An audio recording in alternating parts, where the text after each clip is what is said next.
Hello. Hello. Hey. I just have to tell you, I have never been more angry and validated at the same time after watching a movie.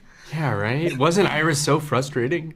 Yes, that's I'm just exactly the I'm problem. just No. kidding. I told my friends, I was like, if you watch this and you don't like it, it's because you're an Isaac. That just Yeah. is, it is what it is. So I want to talk to you. I know, Molly, for you, this was like your story idea and like working with Sophie about bringing it to life. And then Logan, what was your first impression of the script when it was brought to you? Okay. You wanna I take it mean, on? yeah, it was such a gift of an idea that Sophie brought, to just a hangout that we had as friends, and we couldn't stop talking about it. So she asked me to do it with her, and it became this place we could put all of these, horrible, funny, ridiculous moments that have happened to us and to our friends into throughout the years. When I got this script and read it, my reaction was like, I want to see this movie, which is usually what I'm chasing, what I'm trying to find. Is like, I mean, at least at the moment, right now. I was like, I want to see this. I want to make things that I want to see. I don't often make things I want to see. Sometimes I just like it. It's just well written or something like that.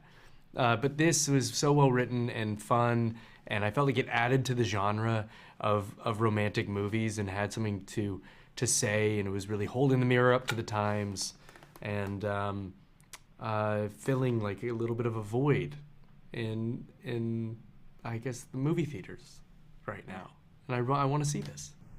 I agree. Like the rom-com has really like taken a back seat. And while this is like a rom-com meets misery is what I call it in a way that I think everyone can absolutely love and relate to. And what I found so fascinating is like with Logan, with you being tied up 99.9% of the movie, and Molly, like you're on her feet and she's so like I don't like spastic in a way. Like that juxtaposition just works so well. Can you talk to me about like working those scenes? And like Molly, did you ever feel like you had to like overcompensate? Or Logan, did you ever feel like you had to like really like overdo it to like get your point across? Or talk to me about working those together. Best thing.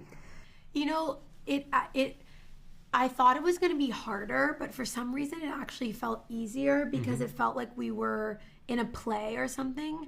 And I think usually there's so many options, but because I only had like around the bed and Logan only had his head, for me, it just felt like we had to lock in so much as human beings.